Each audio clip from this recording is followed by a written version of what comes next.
By the 1980s, a whole new generation of filmmakers were emerging who had grown up watching monster movies of the 50s. As such, we got a surge of remakes and reimaginings of 50s classics, such as The Thing, The Fly, and The Blob. But other genre filmmakers of the 80s were drawing on British and European horror of the past. In 1982, director Harry Bromley Davenport made Extro, an alien horror film that owed as much to Hammer horror and surreal Italian horror as it did American sci-fi. Oh, God. While in 1985, Texas Chainsaw director Tobe Hooper was also taking direct inspiration from British horror and sci-fi writers like Nigel Neal to direct a bonkers, coke-fueled horror adaptation of 70s British sci-fi novel The Space Vampires. It's already spreading. You didn't stop it, it's too late. Join me as we continue exploring the evolution of alien horror and we discuss two schlocky 80s classics, Xtro and Lifeforce.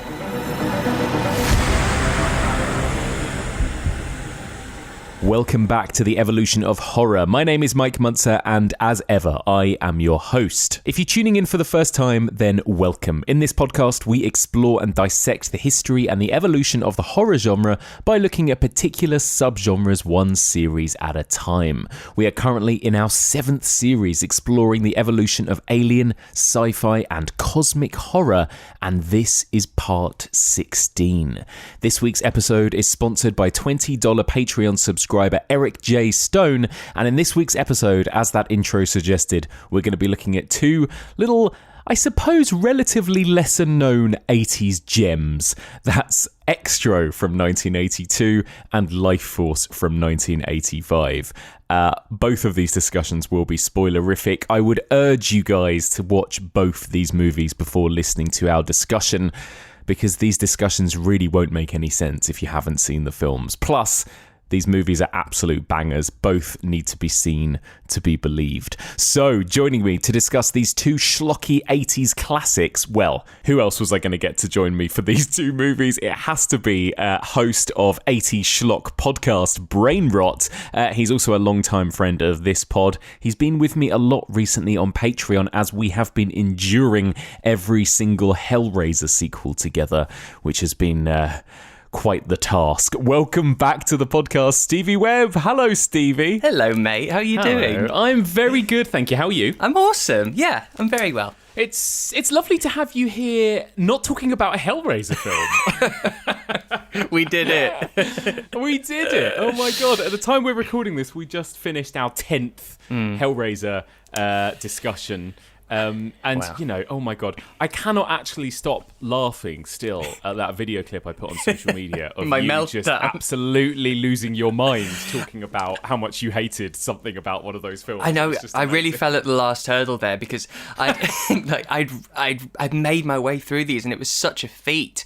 And I was really proud of myself. And then I just got absolute brain melt when we literally started talking about the 10th one. I completely malfunctioned and I nearly cried. So good. Finally broke you. Yeah. I love it. So we're here to talk about, two much more respectable movies Of course. than Hellraiser, right? Come on, this is quality now. But let me first of all ask you a bit about this subgenre, sci-fi horror and alien movies and that kind of thing. Are you a fan, Stevie, of these types of horror films? Yeah, I am. But I have some specific requirements, really. Because for me, I separate it. There's two sort of main categories, in my opinion, of this subgenre. And there's alien horror where it's humans out in space, and then there's alien horror when there's aliens here on Earth. And I am a sucker for a space station film. That it just really excites me. Not just in the horror realm, actually. Anything set in a floating space station out in the void really makes me happy. So films like Event Horizon, Moon, some of the Alien franchise are my favourites. Yeah. And the films in which the humans are out in space or exploring another planet are my favourite type of alien horror. And it's because most often it's a case of sort of curiosity killed the cat. You know, you're asking for trouble. You're taking the risk, this massive risk to further your knowledge. And when it all goes up, shit creek, I'm like, well, what did you expect? I mean, the fact that we can't breathe in space is a pretty big warning that we're not meant to be there. Right. It's like underwater horror. We're not meant to be there. There's a reason evolution got rid of our gills. We're not meant to be at the bottom of the ocean or out in space. And of course, I like the fact that that kind of makes us the alien that way round. And then when it's aliens invading Earth, either by full-on attacking us or infiltrating by disguising as us, I find it less, I don't know if exciting's the right word. I mean, there's some films that do it I really love, like They Live or The Faculty, Invasion of the Body Snatchers, and the films we're about to talk about, in fact. But I think I feel less scared about the concept, which is because we should have the upper hand as we're on our turf. And so I think just because of that, my preference is the other way around. Yeah, I kind of agree with you, actually. I think that's true, because I think there's that extra peril, isn't there? If you're in space, it is like, it's like what people say about Alien, isn't it? It's like you're in a haunted house. It's like the setting itself is terrifying and horrific enough without there also being a monster kind of thing. Totally. Which, you don't have so much when they're...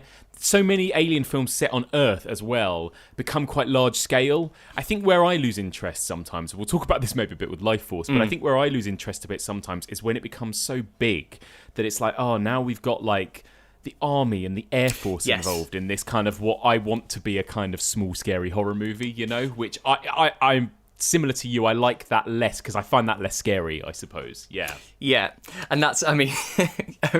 It's just my taste, but that's why I love the original Critters film, because that is just set on an isolated farmhouse, and there's the invasion just, it's so isolated around this one little tiny area, as opposed to Independence Day or something, where you've got them covering the earth, which of course is an amazing, fun action film, Independence Day, and I remember at the time it was mind-blowing to watch. But yeah, the small town invasion stuff is much more my bag. That's why also Signs, I love it so much, because even though it does kind of spread out and take over the world, we're focused on one person and one cornfield, basically, even though we know it's everywhere else as well, but we're not jumping from place to place. Yeah, couldn't agree more. Signs is perfect in that way. And like last week, me and Jamie Graham talked about The Thing too, which is that same thing, right? They might as well be on another planet in the Antarctica, right, where it's like the landscape itself is alien in a way. So yeah, they work so well. If you were given the choice, Stevie, if like Richard Branson offered you a ticket to go into space, would you? Yeah, of course I would. Absolutely. It's because it fascinates me and terrifies me, and I do that thing sometimes. I don't know if anyone else gets this, but when I start to think about it, sometimes I freak myself out.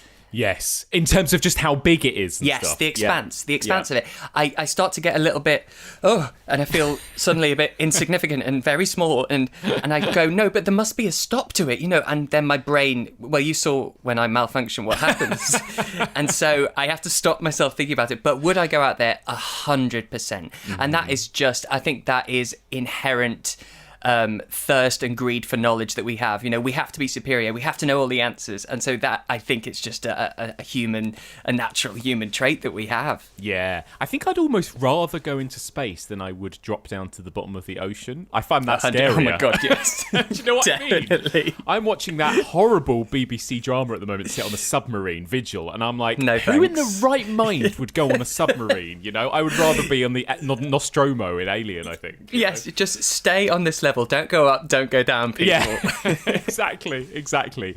So I'm so excited to discuss these two movies. Now, it's not often that I just drop two movies into a series that I'm doing without actually having watched them. And I actually asked you, Stevie, for advice, because I was like, obviously I wanted to get you on as a guest, but I was like, what movies would you recommend from the sort of 80s era, being a specialist in these kind of 80s movies? And you were the one that recommended these two titles to me.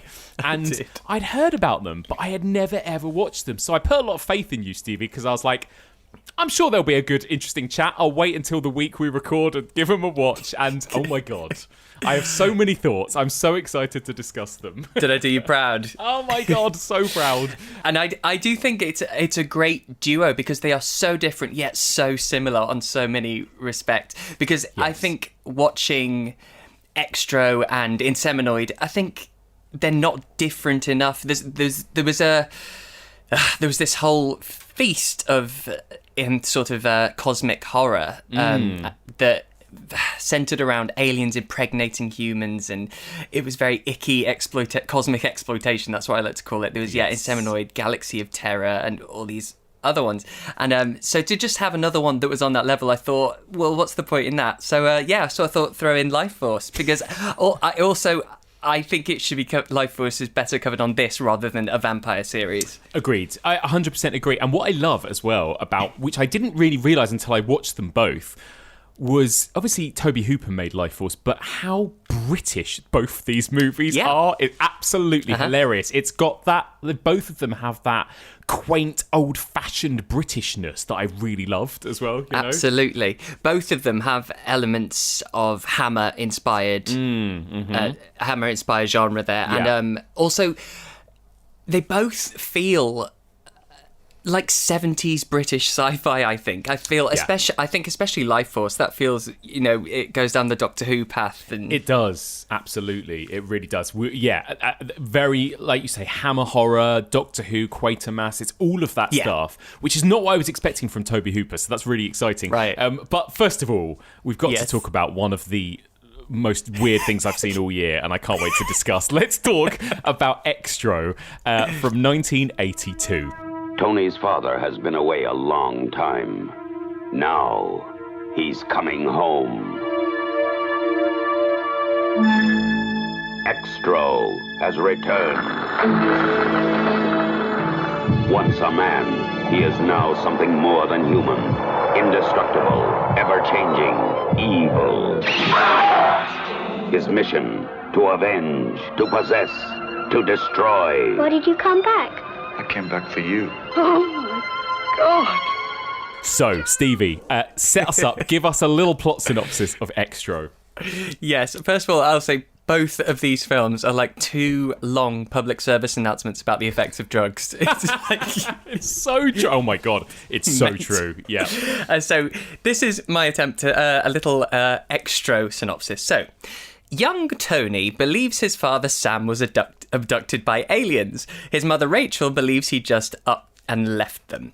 When a bony crab-walking alien is hit by a car on the side of the road, it makes its way to a woodland cottage where it impregnates a lady and she gives birth to Tony's missing father.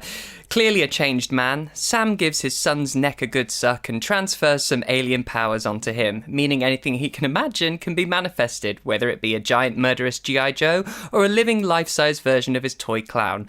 When the clown and Tony attack the family au pair, Annalise, she becomes cocooned in the bathroom where she begins to lay eggs. The introduction of panthers and weaponized toy tanks takes us to our climax, in which Tony and the now skinless Extro hop on a spaceship and leave. Luckily, the eggs in the bathroom have hatched, and there are now 20 young Tonys. It's made me joke. Sorry, mate. That was so good.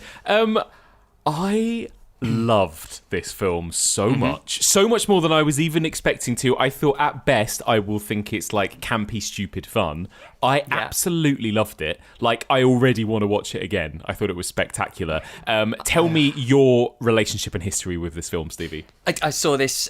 This was one of them. This was one of the VHS from my youth, and it scared the shit out of me when I was younger. I can imagine. Yeah, genuinely. And some of the imagery in this is fucking terrifying, and it's so mental. And also, I think it affected me a lot is because it plays with things that are sacred and like the youth and fucks up kids' toys. But the actual, the famous bit of footage, which we'll talk about a bit more of, the Extro that you see on the side of the road in the sort of crab position. Yeah. That was bored into my mind, and I had visions of that constantly. And that went in the early days of YouTube, that showed up on YouTube as a sort of real, quote unquote, real alien footage, because it is just so uncanny and scary and weird. Yes. What did you think then? You loved it. I thought it was magnificent. I really thought it was magnificent. And do you know what? I've obviously, like,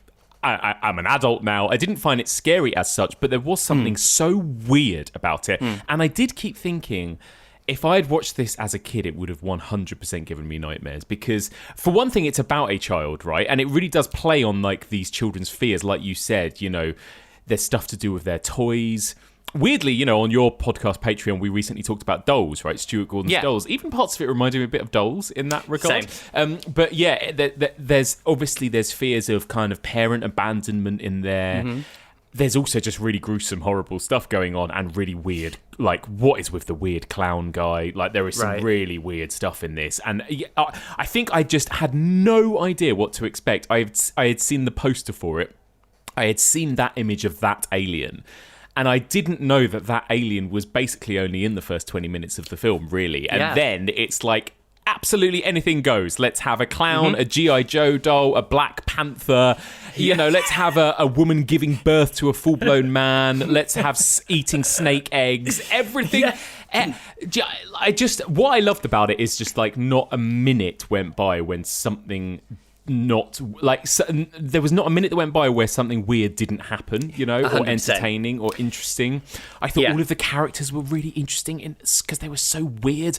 Why are they living with this au pair? What's going on with this, like, photographer boyfriend? Like, why is this little boy a Cockney when he's got a really posh, well-spoken mum and a dad who I think might be foreign? Like, it's like everything about it I found really fascinating and weird and entertaining. I just loved it. I loved it. It's brilliant. I think one of the reasons, which is great for all that disjointedness, is originally the director, Harry Bromley Davenport, he wrote it, and as we picked up, he wrote it much more like a Hammer film. It was a family drama with these strange Hammer elements, and then that was the first draft, and then when it was picked up by a producer, the script was then two new writers were brought on, so they added what they wanted to, and then they brought in an American writer on top of that to add additional dialogue. So you've got 4 different people adding and churning this thing up, and then you get Bob Shea coming along of New Line, and New Line were, you know, they weren't what they are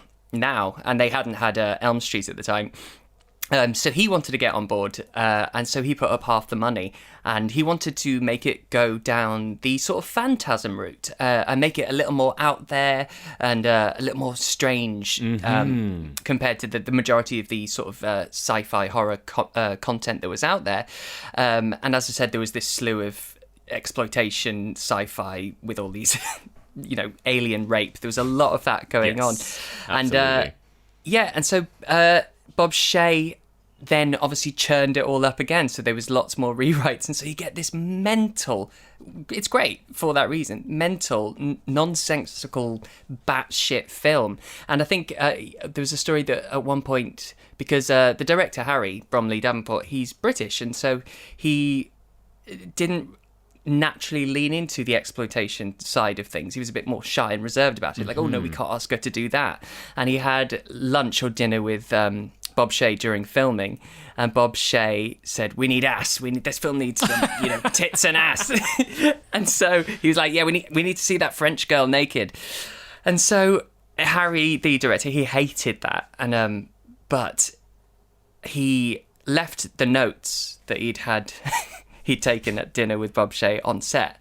And he saw her at one point sort of reading them kind of upside down, trying to work it out. And obviously he saw something like, we need that French girl's naked ass, something like that. And so that's kind of how she found out she'd have a sex scene, which they then worked into it. And so, so it's shit like that. You've got the American exploitation guy trying to make a buck. Yeah. And then you've got the Hammer horror fan. And so it's just this mental amalgamation. Absolute mishmash. It also did feel European to me too, and I don't know if that's just because of the French character, but also it almost had an Italian vibe in to me, in how weird it was and how much it didn't make any logical sense. Do you know what I mean? Like, it almost had a bit of Argento or Fulci or something, or maybe a bit of Possession in there as well. Like, there's something about the weirdness of it, of that era as well, that kind of goes into it. But yeah, there's a bit of Possession, bit of I got lots of Repulsion moments, sort of vibe from it, and actually a lot of the lighting feels very Argento. So it feels like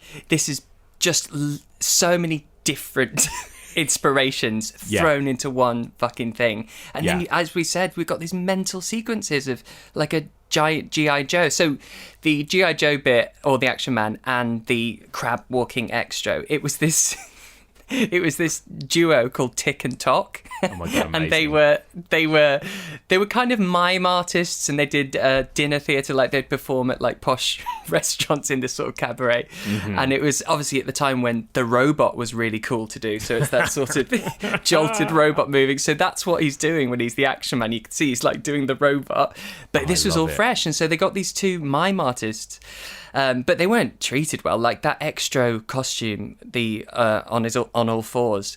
There's the bit where he's sort of coming through the ground, and they basically, in cold March England, they dug a massive hole in the woodland ground, filled it with water, and he had to submerge. And obviously, the mask he was wearing, this latex mask, just filled up with water. And oh my God! He couldn't hear anything. It was just awful. Obviously, it was just, that's a very much sign of the times, but ridiculous lengths they all went to. Incredible. And I want to ask you again a bit about some of these specific moments, but first of all, let me just talk to you about the plot as a whole, right? Do you kind of make sense of the plot? I mean, like, is it essentially dad gets abducted, comes back, but it's no longer his dad? Is it actually like an alien in disguise? Like, is that, or is it his dad who is sort of transformed into an alien? Like, what do you make of it? It makes you think that for a while, but then when we see him at the very end about to be taken off, his sort of human skin, it's very under the skin, in fact, has come off,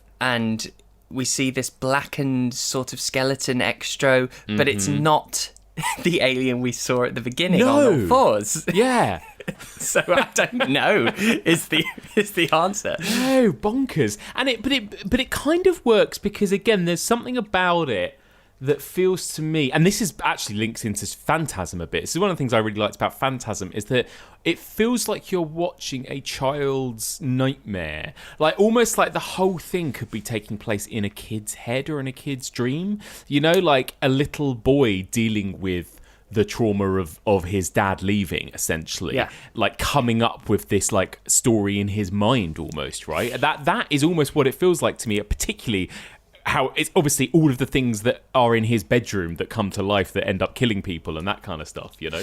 Yeah, that's the thing. And I think that's an obvious but kind of cool route to go down. But of course, they make it impossible for that to actually be what's happening because of some of the content. And so, and I kind of like that, because a lot of it feels like they've gone, what effect can you do? Oh, right, you can make one of them. All right, we'll have that. And so they just throw the fucking kitchen sink in. But there is this family, trauma and drama in the middle, because what do you do if you think your husband has left you? And so while he's gone, you call him all, you build up this person in your head that you now hate because they've deserted you, and you've moved on for 3 years and you've found someone new. And then when they come back, all those things that you're ready to say to them, and how dare they think they can waltz back in, when you find out actually they didn't, the story that you're told is actually, no, I never left you. I didn't want to leave. Something happened. I don't know what it was, and I can't remember. Then you're put in that position where it's like, so all those terrible things I thought about him, they kind of don't apply now. So now what do I do? I've got my husband back who's done nothing wrong, and I've got this guy who I can't just go, oh, he's back, you're done. And so at the centre of it, there's something there to ponder, and it's just surrounded by absolute mental trash. Yeah, you're right. Like, there is a sort of, and this is not what I was expecting, but there is a bit of a sort of nuanced relationship there in the centre of it. This main sort of character, Rachel, played by Bernice is it Stedgers? Is that how I pronounce it? Yeah, I believe so, yeah. Bernice Stedgers, who I think she's really good in this. I've read a couple of reviews saying that she was sort of really miscast, that role, but I thought she was good. Right. But she... there is that, exactly like you said, that anger at this, obviously this absent husband or father of her child who's come back, and then there's that sort of tenderness between them at points as well, and that confusion, and it is like at points you're watching a sort of weird 80s British soap opera or something as well, right? Or like a kitchen sink drama.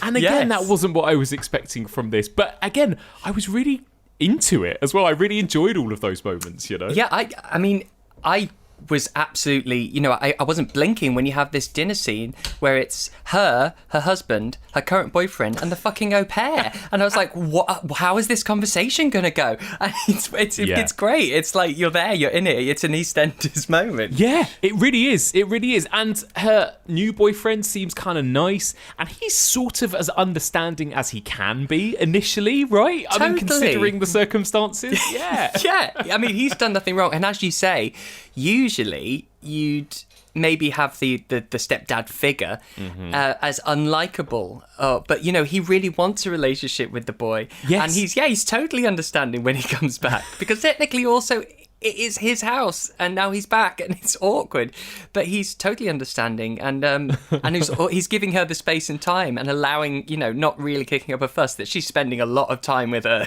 estranged husband. Yes, and so what I love is this setup of this family in this flat, right, where you've got Rachel the mum, very kind of RP English. You've got her American boyfriend, you've got her French au pair, and you've got her son, Tony, who I just thought was wonderful, played by Simon Nash. Governor. Hello, Governor. Oh, my daddy, you've got blood on you. Right, it's incredible. Yes. He's like he should be in Bedknobs and Broomsticks, or, you know, he's this little kind of cherubic urchin from a Dickens novel or something, and I just loved him. He was amazing. He does it. He does really well, and I know that the director Harry was really disappointed in the end, and he was like, "Oh, he was so over the top, and I don't like his performance." But I think it's one of the absolute best things about it. Oh, I love it. I think he's great, and yeah, because he doesn't make sense, and it's not deliberate, but there's an added element of going, was he an alien all along? Because he does not fit into this family. I mean, it's not meant to be there, but it is a layer you could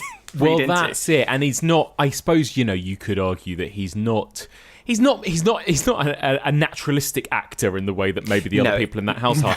He's weird. Like, he is the kid is weird, and he's played weirdly, and the stuff he says and the way he says it is weird. That really creepy moment when he's just covered in blood in his bed, and he's like, "Someone hurt Daddy," and he's just like lying there, and he doesn't really do anything with his face. Reminds me a bit of Danny in The Shining, actually. Again, how a lot of people at the time said about Danny Lloyd that he wasn't very good because he was sort of emotionless in that way. Yeah. But I think that kind of works in a weird way, especially in horror, you know?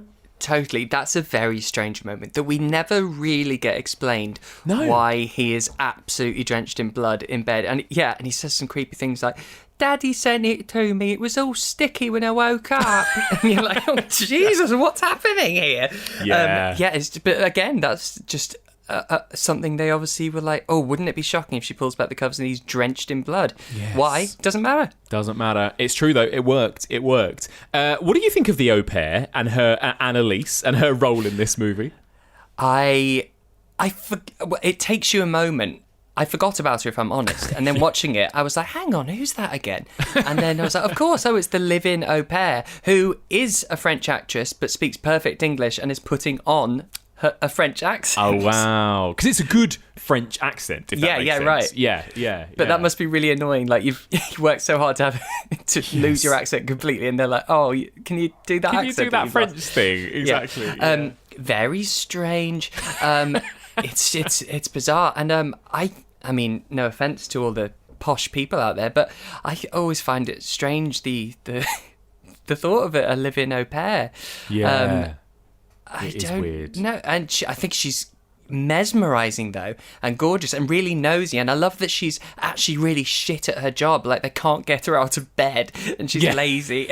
And it's like, why is you paying her to live with you? Yes, exactly. What is her role, really? Because she doesn't really seem to do much, but also she is actually quite nice. Like, again, they don't paint her in that two-dimensional, like she's just there, but she actually doesn't really care and hates them all kind of thing. She sort of has a relationship with the mum and with the kid, but she also very much has her own life. Just there's that very random, like, you know, like you've explained now about Bob Shay demanding it, but that very random just sex scene with her and her boyfriend, which feels like it's just plonked in there for absolutely no reason. It's absolutely hilarious. I mean, again, I couldn't help but think with both these movies, actually. I was like, my God, where were these movies when I was a teenage boy? I would have absolutely loved them both, right? But she's amazing, and she is very good in this, but I'm really confused as to why she's sort of in it, as to why Annalise is even part of this household, you know? It's hilarious. And and oh God, she has a right time, doesn't she? I mean, I found it very uncomfortable as well.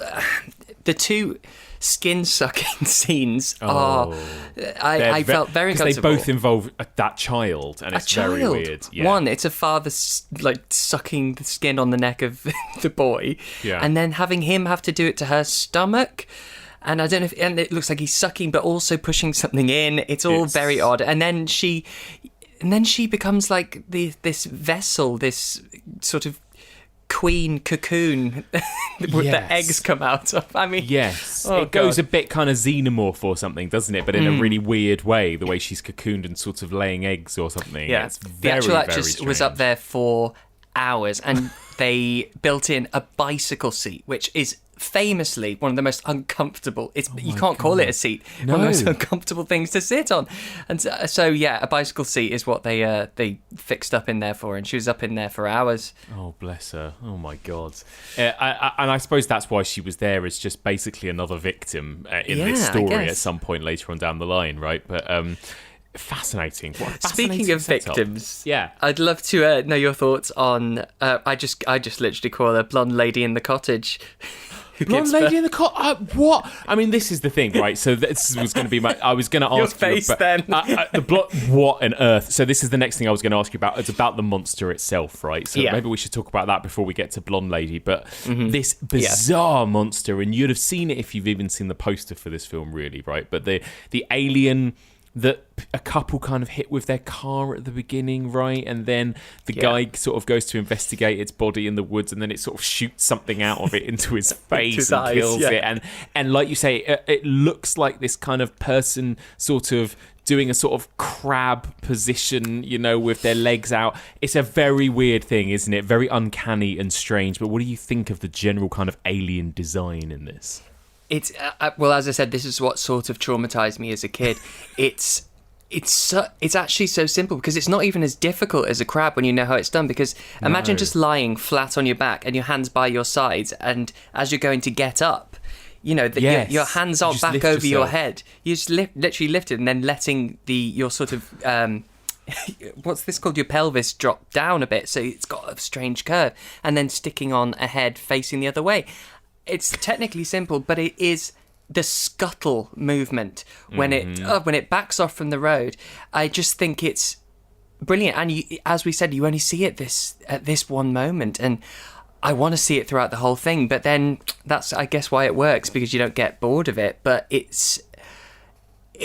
think it perfectly sets up the film to make you think, I don't know what's going to happen from here on out. I love it. It's one of those brilliant 80s sort of cheap but captivating visual effects, a bit or practical effects, a bit like it reminds me a bit of Basket Case in that same way, right? Where you're like, this looks kind of naff, but also I can't stop looking at it. There's something really brilliant about it at the same time. Just slung together raw materials.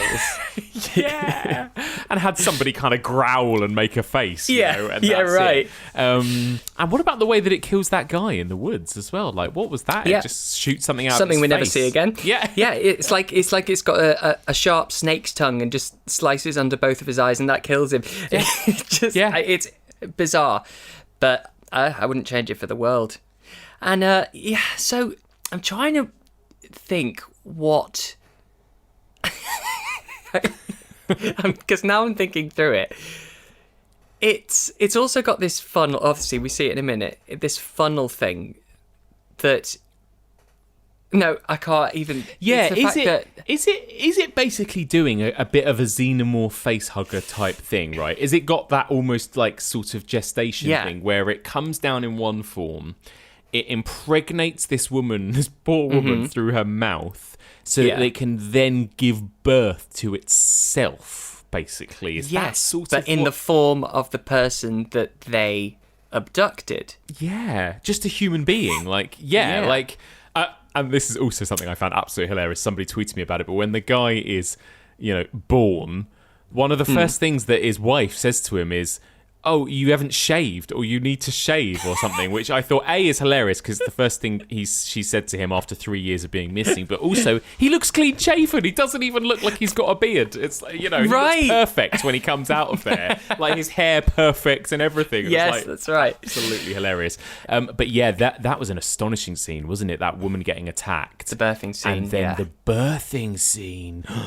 And this was something, and I was reading up because I'm actually quite surprised that this movie wasn't at all cut by the BBFC or banned as a video nasty, because it's smack bang in the middle of that era, right? And you feel like, especially with that birthing scene, that is a gnarly, gruesome moment, isn't it? Yeah, it slipped the net, and I think it's quite often incorrectly cited as being part of the video nasty scare, and for good reason, because it came out at the right time, and this bit especially, it's not just that he crawls out of her stomach. There's an explosion of bodily gunge that comes out before. Guts that come out, it's Fulci-esque, this moment, It's I think. so Fulci. Even the materials used, you can see, is that whatever Fulci's used. Exactly. But I love it so much because there's something comical about the size of her pregnant belly. Yes. There's something funny about it, and then it's absolutely grotesque. And they were worried as well putting it out. Bob Shea, being an American, was like, "Oh no, just make sure it's in there," whereas everyone British is like, "Oh no, we're going to be told we're obscene." But BBC were like, BBC, they did not like it. No, they did not screen it. BBFC were just like, we'll give it an 18. How funny. I wonder if it's just got something to do with the fact that it's just because it's, an alien, and it's almost like it's not. I mean, this doesn't go for half the other video nasties, actually, but it's not kind of imitatable behaviour in any way, maybe, or something. I don't know, for whatever reason. Because it's not a depraved act of violence, I suppose. No, exactly. But it is but actually, Fulci, was banned as a video nasty, and there is so much Fulci. Yeah, it reminded me so much, particularly of City of the Living Dead, the woman throwing up the guts. Like, I don't know what it is. There's something about that image, right, that it reminded me of, and I love that so much. It just keeps going. So good. And this was exactly the moment when I was like, "Oh, I love this film. I absolutely love this film." But the bonkers thing is that's it then for the alien, right? Really, until the end. From this point onwards, it becomes like a creepy child possessed doll movie or something, And or Jumanji. Just everything in the house is animating and going mental and absolutely bonkers. So what exactly happens now? So the man is born from this blonde woman's belly. He has a little shower, rinses himself off, doesn't have a shave, goes back to his family home. Yeah. And he gives Tony some kind of power, doesn't he? Tony sees him something. Tony sees him eating his pet snake's eggs. Oh my god, which is gross, by the way. Yeah, absolutely gross. Yeah, it's horrible. And then so he chases Tony to go, no, it's all right, son. I'm better than I ever was. That's where he alludes to the fact that he is still him, but he's been improved, or they've made a better version of him, and so he passes on this, I guess, gift to his son, where he sucks on his neck and passes some of the life force or the alien whatever into him. And he doesn't really know what's happened to the son. It's only when his spinning top is spinning on its own, and his father explains, well, whatever you think of, you can make happen. So now we've got this other story going on of this son who's been given these incredible powers. Yes. Now we're in a whole new film, which is traumatized child fucks up adults that do him wrong, basically, right? Yes. It's brilliant. So it's a bit like The Omen meets, like, the imagery from, like you say, something like Argento's Deep Red or something, where we've got this, like, spotlight on these little children's toys in his bedroom. And, oh my God, the clown puppet thing that comes to life, it's not okay, is it? That is the stuff of pure nightmares, isn't it? It really is. And it's almost like you can see that. So it's a toy clown that is then played by a little person in clown makeup. Yes. And you can see that it doesn't know really why it's alive. It doesn't know what to do. It's like it has the brain of a toy, which doesn't make any sense, but you know what I mean. Yes. And he becomes almost an evil minion for him, because later on, it's the clown that catches the au pair by terrifyingly hiding like a spider at the top of the lift. I loved it. That was chilling, wasn't it? And every scene that takes place in the bedroom, the kid's bedroom is like some sort of weird abstract space. It's like, what is going on with that weird bed frame where the bed? Yeah, what is his bed where he's like in some sort of red? He's in like red scaffolding with like his select few toys that are sort of lit by spotlights. It's absolutely terrifying.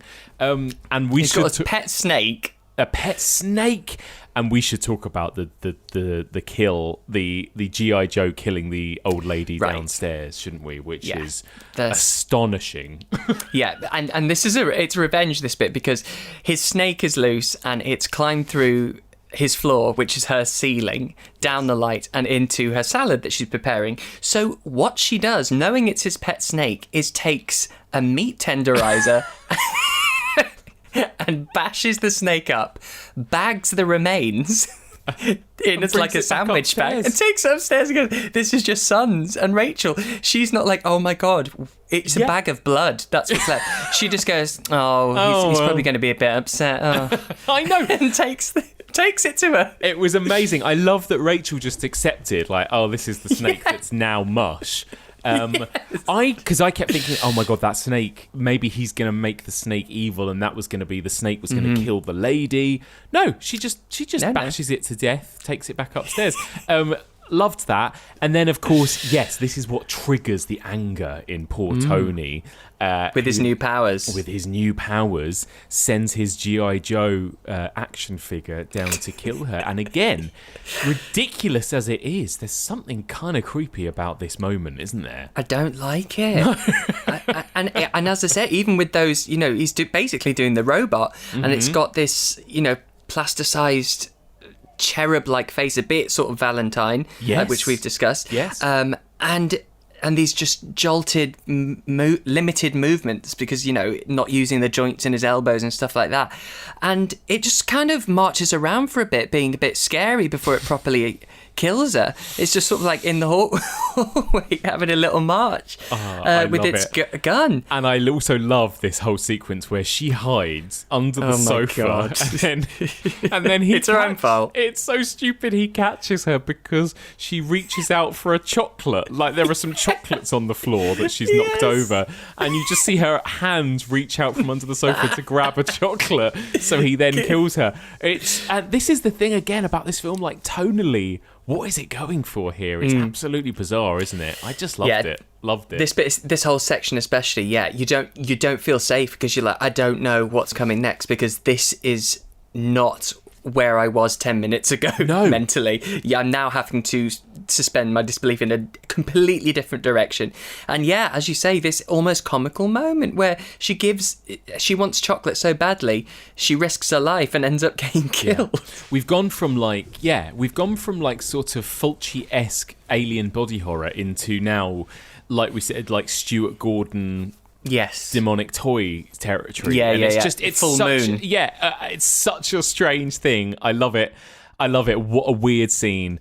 And it just carries on in this vein where it's like anything goes, really, doesn't it? From this point onwards, it's absolutely brilliant. What other sort of key moments are there after that before the end? I mean, obviously, like we talked about, there's the scene where poor Annalise gets it. She has her boyfriend over. They're sort of at it, and then she has to go and play hide and seek with Tony, and then gets sort of cocooned and used as some sort of egg laying thing. I don't know. It's horrible, isn't it? And then you've got a random panther running up and down the halls. Loved that. Again, I think they probably just had access to a panther for some reason. They were like, great, we'll pop that in. Why not? And so then you've got Rachel and Rachel and Sam, her husband, going back to the cottage where they say the abduction took place, and obviously they want to get to the root of it, see if anything else is going on there. And then, the son has the moment where he sucked Annalise, put her in the... and then the spaceship... that's it, I think. And the spaceship then comes back. Yeah, and that's it. One of the strangest, kind of unsatisfying endings. Yes, very strange. It just The sort of spaceship comes ends, down doesn't it? Yeah, and then you've got Extro, but not the one we saw before, and it's hands and knees, sort of a human skeleton that's black type, fanged animal, and he's made Joe's ears explode because he's done the high pitched scream, and his ears bleed, and then he just takes the boy up into space, and now this is where we get the two endings. So which one did you see? Oh, where she goes back to the house. Yeah, and it's all the eggs in the apartment.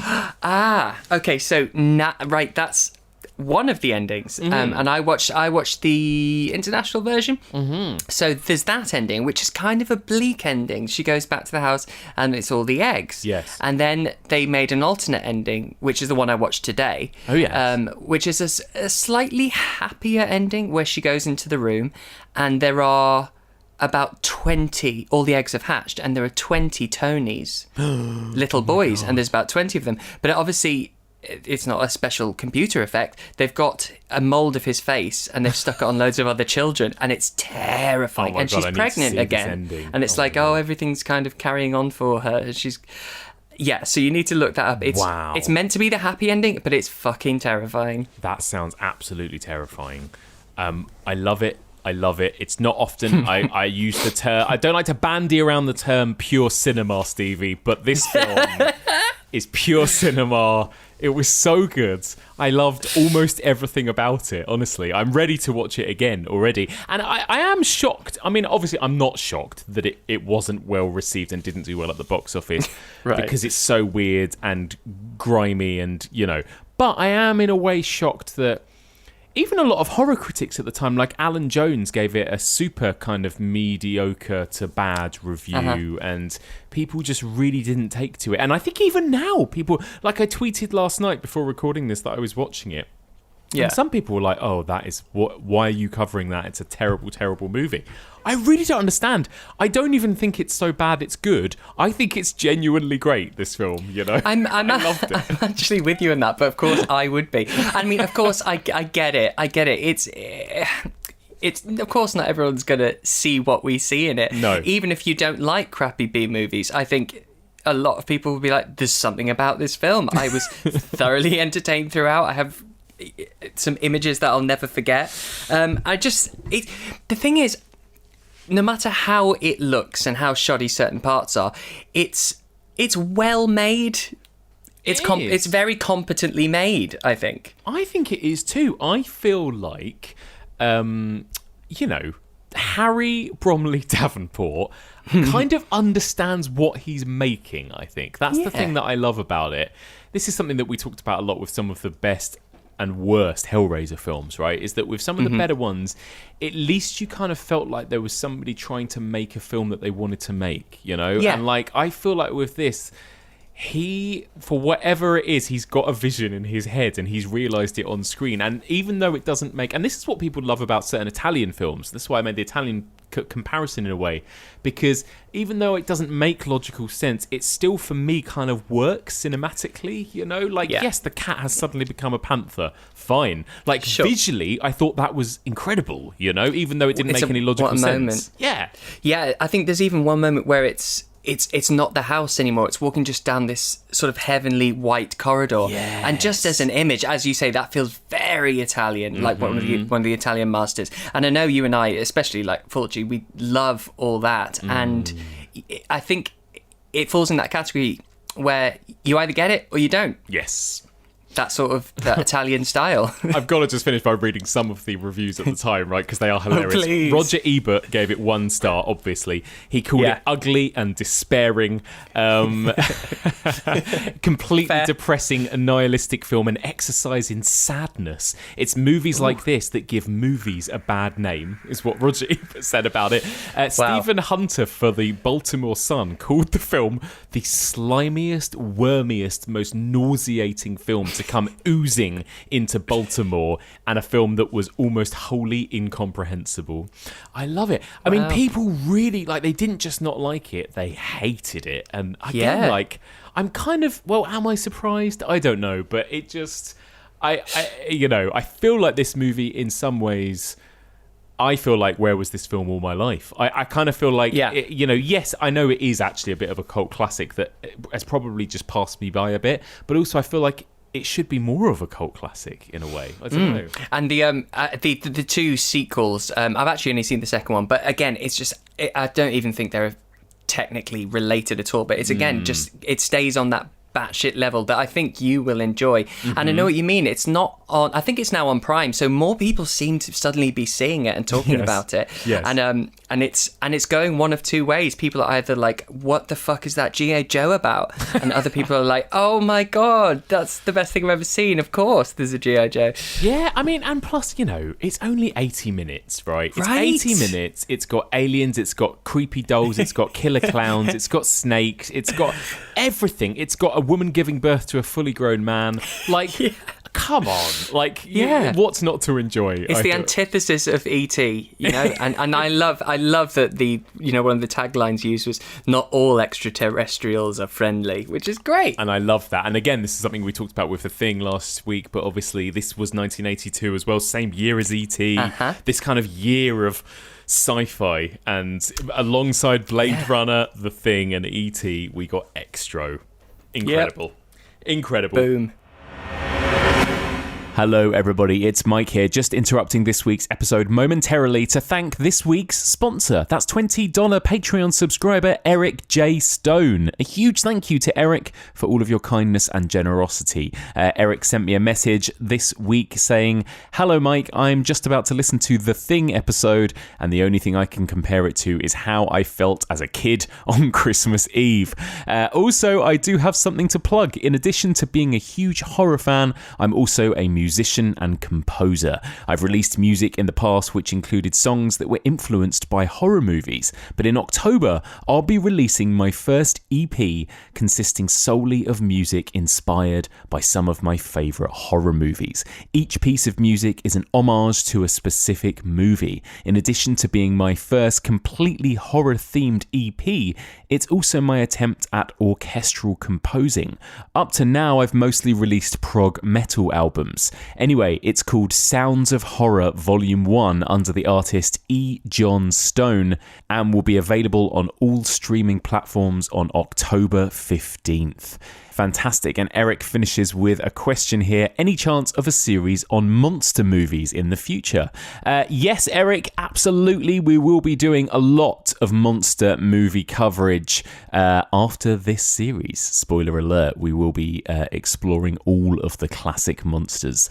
Now, Eric has also sent us an exclusive little snippet of some of his new EP. So here is a little sample of Sounds of Horror Volume 1.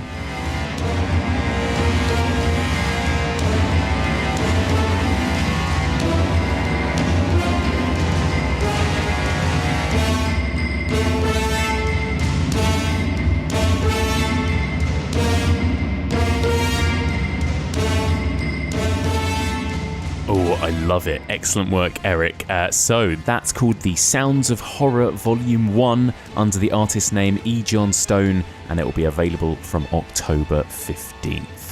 One more time, a huge thank you to this week's sponsor, $20 Patreon subscriber Eric J. Stone. And if you want to become an official Evolution of Horror sponsor and get your own little dedicated segment just like this one in the middle of an episode, then you've got to sign up to our Patreon and subscribe at a $20 per month level. Patreon.com/Evolution of Horror. You can sign up at $5 per month to get regular bonus episodes, reviews, that kind of thing. You can sign up at a $10 level, which will give you access to all of our exclusive mini seasons. And if you go to a $20 level, you will get all of that content and, just like Eric, become an official sponsor. Patreon.com/evolution of horror. Okay, let's return to the second half of this week's episode, in which Stevie and I discuss an even more bonkers film than Xtro. This is Tobe Hooper's Lifeforce from 1985. In the tail of Halley's Comet, there's something wrong. Something ancient. Something evil. Jesus. Houston, we have a problem. Something's happening to me. Something hungry that's brought to Earth. She's destroyed worlds. That girl was no girl. She was totally alien to this planet and our life form. And totally dangerous. When the space shuttle Churchill discovers a 150-mile-long unidentified spacecraft chilling in the tail of Halley's Comet, they decide to embark.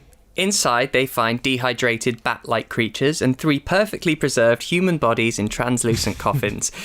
When contact with the Churchill stops, a rescue shuttle is sent out to find the Churchill has been decimated, apart from the preserved bodies which they bring back to Earth. The perfect-looking female body wakes and seems to have an unstoppable allure that men can't seem to resist. When she sucks the life force out of a guard, the game is on. She takes off through London, leaving a trail of sucked-out victims. The victims, however, 2 hours after being drained, come back to life with a thirst for human energy. If they don't suck the force out of another human in time, they crumble and cease. An escaped crew member from the Churchill then lands back on Earth and discovers he has a psychic connection with our female alien. Are you still with me? Using his powers, he and Colonel Kane team up to track down the alien vampire space demon before the life-sucking virus spreads across the world. I mean, well done, because this is a film with a lot of plot, right? There's a lot of plot in this. Yeah, the thing is, it keeps adding things. I think that's one of the fun, mental, enjoyable things about it, but also one of the, oh god, you're giving me a headache, when you think, right, we've got it, so this thing's happening and it's landed on Earth and it's going to go around doing this, and then another element is added, and then 15 minutes later another element is added that you're like, oh god, the stakes are all over the place, but I'm along for the ride. Yeah, you've just got to cling on for the ride, right, and ride it out. It is,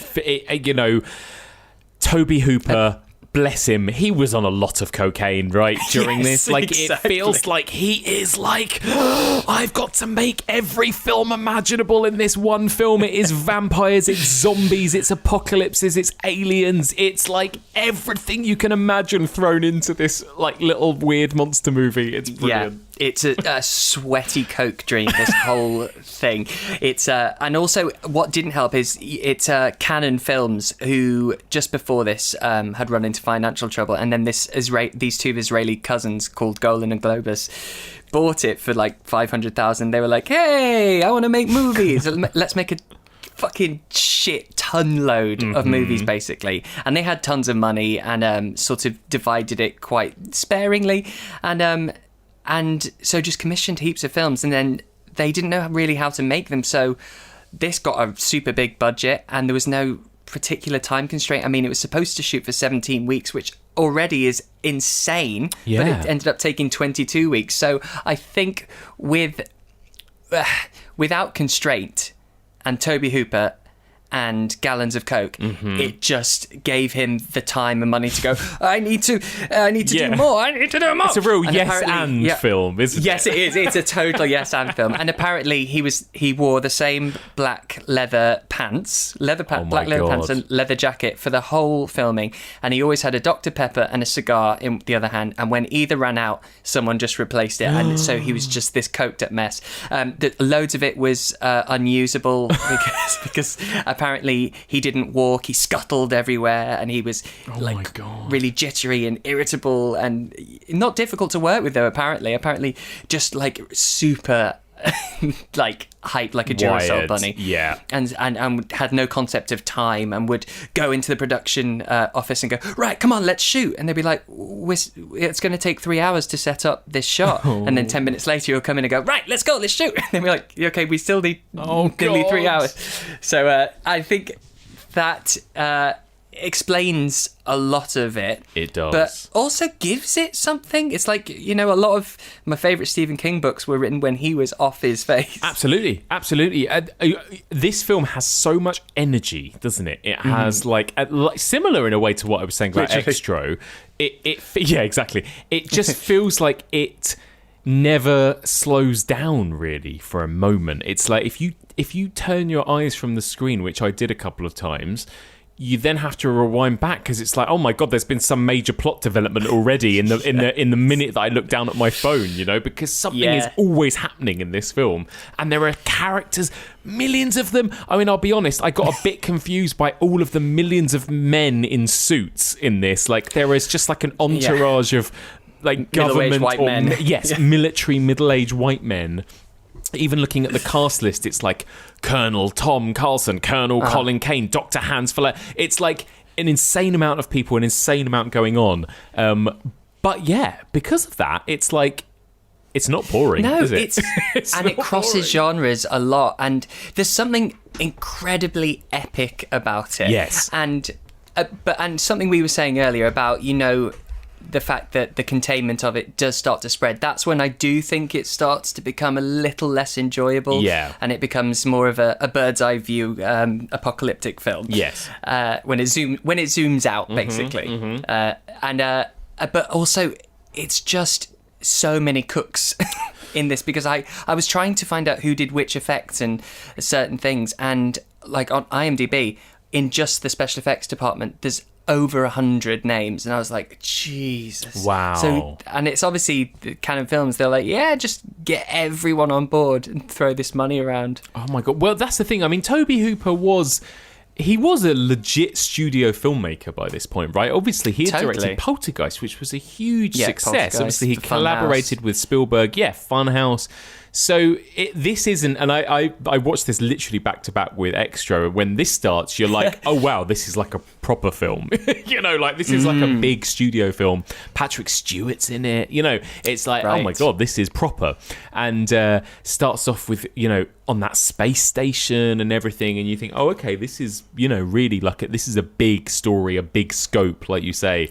And it's ambitious, isn't it? It really goes for it. It goes for everything as much as possible. Yeah, it's super ambitious. And that, I think, I watched probably the same version as you did, but the director's cut, that whole space station bit at the beginning is 35 minutes long in Toby's proper version. Yes. It's even longer, But yeah, that is just, you think, again, it's like with Extro, you think it's one type of film, and then it just completely changes it. But I mean, the overarching sort of moral comment that I do kind of like is, aren't we all vampires really? Because we all feed on the energy of other beings. Yeah. And I was like, okay, all right. So in the madness, there is sort of a thread of I know. Moral conscience. And I love that so much, though, again, doesn't it? Doesn't it feel so much like a man who's just taken so many drugs, where it's like, listen, man, we're all sucking energy from each other, man. Like, it really does. It's so good. I love it. Yeah, tell me, what do you think of the kind of the monsters in this? They are sort of vampires, right? And I think it was even based on a book, right, called The Space Vampires. Is that right? Yeah. A novel called The Space Vampires. But they're not draining each other's blood, and they do come from outer space, but they're sort of sucking the life force. Obviously, they're sucking the energy from each other. What do you think of the whole kind of monsters and the plot mechanics, I suppose, throughout? I like it a lot. Obviously, my taste, I want to see my vampires or my monsters gross, and you do get your moments. There's towards the end, you get like when you get the bat-like creatures, it's like, oh yeah, it's worth the wait for that.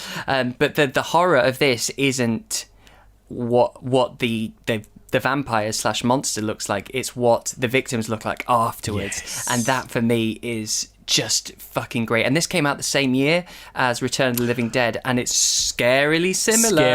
I just kept thinking how Return of the Living Dead it was. Yeah, with those like zombie-like creatures and the way they move, the way they talk, their eyes even. Exactly. They looked... Yeah, the big eyes, so everything about good, it. so good. And there's that almost sort of Seven like jump scare when one of them comes to life at the beginning as well. It's so good. Yes. Yeah. Yes, totally. And but the are... let's call them vampires because that's what they do in this, are 3 naked vampires. Yes. So we do find out later, obviously, that basically they've taken on the form of what we believe to be the perfect looking woman, or the mind of the person, because they sensed these people approaching the ship and went and delved into their minds and found what's his name, Colonel one of the colonels, Coulson. There you go. Yeah. So Colonel Coulson. They found the perfect vision of a woman in his mind, and then created that look and that skin, and so that's why she's this alluring, beautiful sort of siren. I guess it's a siren type character. Yeah, and there is that sort of there's an old-fashionedness to that, isn't there? I think in the way that the men will kind of like turn and look at her. There is almost something of a kind of 60s Hammer horror, slightly Carry On film almost kind of vibe to this like beautiful naked woman and how these men react to it. It's really fun, and it really does feel like a kind of, like we talked about at the beginning, this one particularly, even more than Xtro for me, feels like a real classic kind of Hammer throwback, I think. Yeah. Yeah, this one definitely does. There's even though it's set in space and then obviously in London, there's a gothic there's a very gothic feel to it. Even the way she's made up, it looks like the women of Hammer. And this one, it got me thinking about the whole... because this is obviously one of the films where they take on human form and they can trick us, and how it's always about intelligence, isn't it? Really, and even if we win in these films at the end, they are still always a more intelligent life form. Yeah, they always are. And because we always win by either default, by War of the Worlds, bacteria, which not technically us, or we blow them up or explode them, which is the most unintelligent way of winning. Yeah, totally. It's so true. And it's that, and the fact that they're so intelligent, they've developed a way of looking like us, and we're hopeless if we go out to space. We don't go, oh, let's make ourselves look like the aliens, because we don't have that. And there's something about that mystique and that intelligence, and them knowing that we're mice in their little game, that is really sexy. And she is this girl, the girl who played it, she was 18 years old. Wow. She didn't speak a word of English. She was French. And it was tough for her. She had to get completely naked. And she was on set with a load of leering, coked up British people. It's just, it was tough and very graphic, Yes. Oh my God, I can imagine.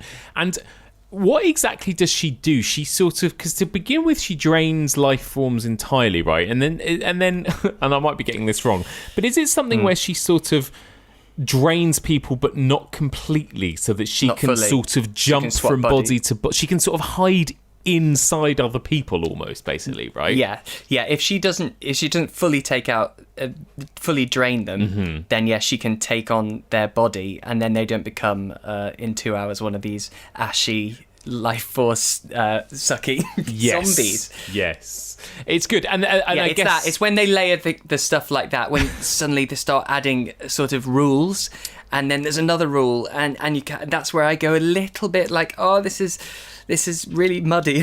There's a lot to follow, and I don't know which is the most important stake here. Like, am I meant to be worried that she is going to kill everyone, or am I meant to be worried that there's an army of zombies? Yeah. Which, because the logic of the zombie thing isn't very clever, because if, say, one of them kills someone else, and then and because you see that you can suck the life back into one of the zombified people. Yes. But as that happens, the sort of mitosis of that happens, eventually they're all going to extinct themselves because there will be no people left if they all keep having to do that. Yeah. But then they add at the very end that actually the spaceship is collecting the souls of all of these people, and it's all going up. It's again, cocaine. And I think for me, this is the thing. I think I really kind of enjoyed it and I admired it, but I don't think I was ever really that invested in the story in the way that even I was in Xtro. And I think it's just that difference of, I think I personally love that kind of small domestic setting more than this. And this is one of the things I don't love about a lot of Hammer and particularly the Quatermass films. And I think this is really ripping off a lot of the Quatermass films almost entirely. Is that there are a lot of, like you said, white men in suits just talking at each other about plot. And that is what this film feels a lot like. It is like a lot of these men angrily going from place to place, tracking this woman, sort of shouting plot points at each other.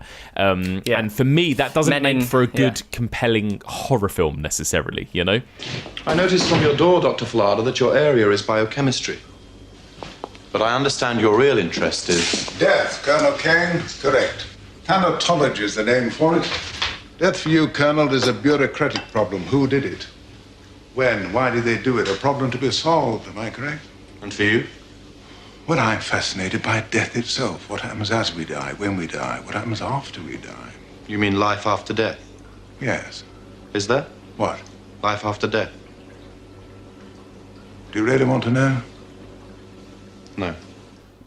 Yeah, all those moments of men in high positions making important decisions is not. Yeah, it's not compelling, as you say. But then the moments that you do get of the more sci-fi horror stuff, they make it worth sticking with it because I really enjoy all that. I mean, the bizarre moment that makes no sense, but I loved when, you know, Patrick Stewart's corpse starts shooting blood out of his eyes and mouth and creates this globular version of her, and then she collapses into a pile of blood.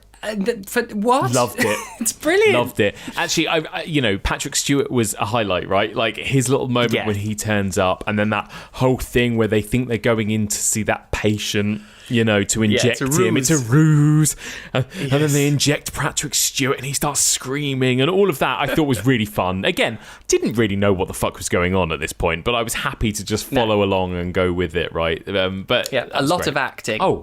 A lot of real acting going on. And again, like you said, there's a real 70s British horror vibe. Like you said, Doctor Who or a lot of Nigel Neal stuff, which again is a lot of like men shouting at each other in rooms, you know, a lot of shouting. Which I'm not a massive... I'm actually not... I'm not a fan of Doctor Who and the Quatermass sort of films. For that reason, I think, one, I don't relate. Same. And two, I just find it aggressive and really unattractive. So I don't care what happens to these people, and I don't want to see these rich white men making decisions. So that that doesn't do it for me. So that's why this film, it sort of, the graph goes up and down quite a lot for me. It does. I completely agree with you. It's got like amazing standout moments. And like you say, this weird kind of mix of, some moments are like, we're in Return of the Living Dead, or we're in something really weird and campy and funny. And then there's all of the kind of like slightly more old-fashioned British stuff in there as well. What do you think of Carlson and his whole like kind of psychic link to this woman as well? Well, that's quite baffling, isn't it? And I've seen this is probably the third time I've seen the film, and I'm still not 100% sure on what's going on, because so she has somehow left a bit of her life force in him, but she wants it back before she gets back on the ship, and so she's sort of psychically, he can see through her eyes sometimes, and that's how he knows where she is. That's right. It's well, I don't particularly give a shit or like it. And I don't particularly understand. It's weird, isn't it? Because it all kind of climaxes with those two together. It almost like it's some kind of climactic end to an epic love story or something, almost, you know, where we've got these two together. It's so funny. Yeah, because they do talk about love a lot, and how what is pulling him to her is a love that scares him, that he's never felt before, this overwhelming feeling of lust and love. And cool, fine, but give us, I want to know a little bit more of why. Is she deliberately doing that? Why does she need him? It's muddy. I'll say that. And yeah, I mean, the actual ending is crazy. I don't know what happened. When the credits start, you're like, huh? Hang on. I was so confused, and I really was like a little bit like, I don't know what film I'm watching anymore. It kind of felt like it went from sort of Aliens to zombie outbreak to Zombies, kind of body swap movie to a kind of almost almost reminded me a bit of the end of Ghostbusters or something, in that kind of apocalyptic way, with kind of 80s CGI effects, all over the place, right? But, again, it was kind of mesmerising in its weird, fucked up way. Totally. That's the thing. I mean, as I said, I have watched it a few times, and the same things make me almost drift off a little bit, but it just before you completely feel like I'm not with this, it does peak. It does. And it peaks enough that it's worth the watch. I think it's a little bit long. I think you can cut out a couple of meetings between the white men, because I have no idea what they're talking about anyway. Well, this is it. This is the other thing that really makes it feel like, it's been made by somebody so coked up that it's just like every time you think it's about to end, it's like, and more, and more, and more, Yes. But yeah, but the bat creatures are pretty cool, right? Loved that.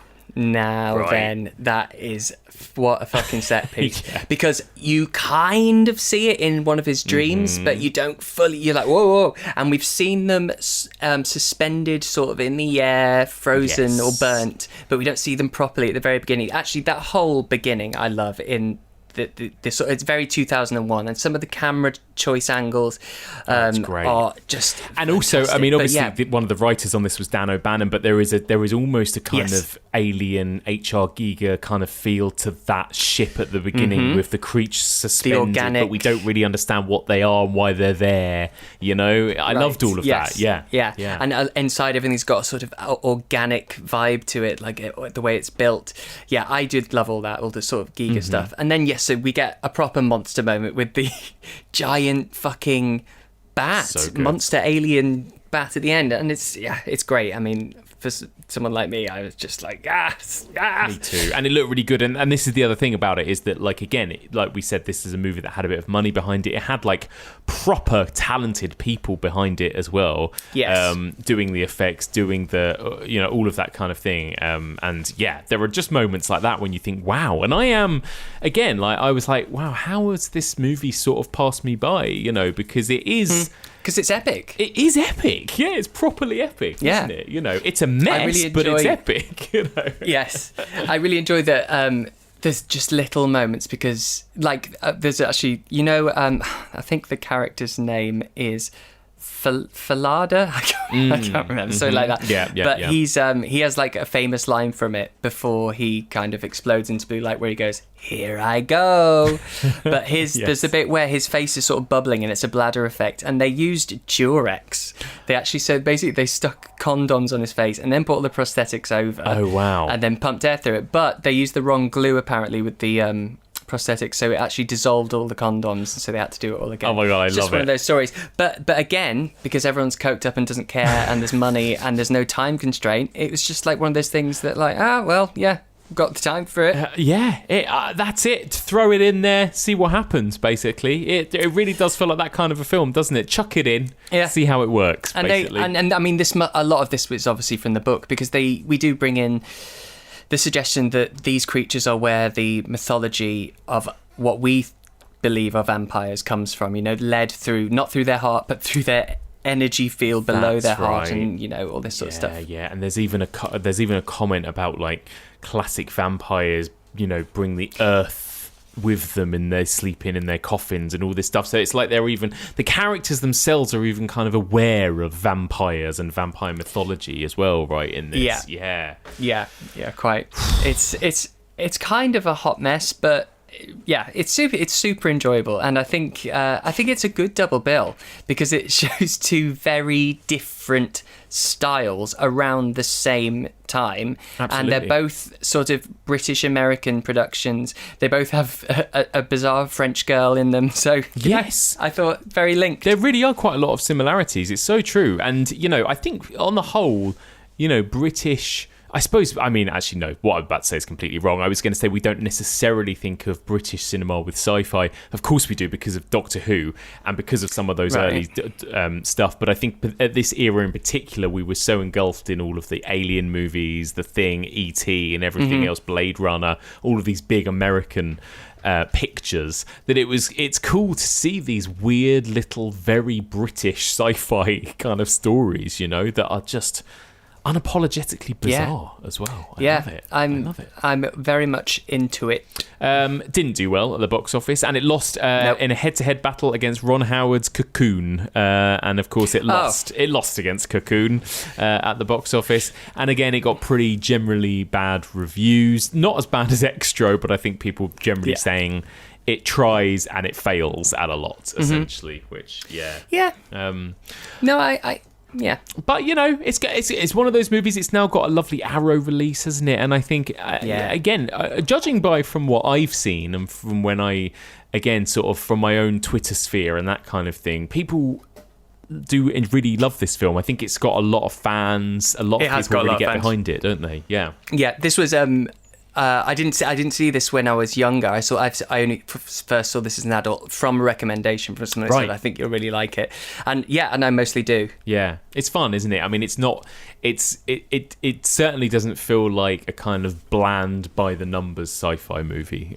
That's for sure. It's kind of really doing its own thing, and it feels removed from what you expect from Toby Hooper, but at the same time unmistakably Toby Hooper. So many moments. That's such an interesting thing as well. Go on, sorry, go on. I think he then immediately after this did Invaders from Mars. Yeah. So it was on his sort of like little sci-fi kick. He's a hard director in a way to pin down, isn't he, in terms of like how do you describe a Toby Hooper film? When you look at Texas Chainsaw to Poltergeist to Funhouse to this to Invaders from Mars, it's like, wow, he went for it with anything and everything, didn't he? In a way. Yeah, totally. I think he has a really great mix of shock and awe, but also suspense. Like, he's not just a suspense director or a shock director. There's a nice mix he's got there. He builds up to it nice and slow. There you go. Anything else you want to mention on Lifeforce before we wrap up?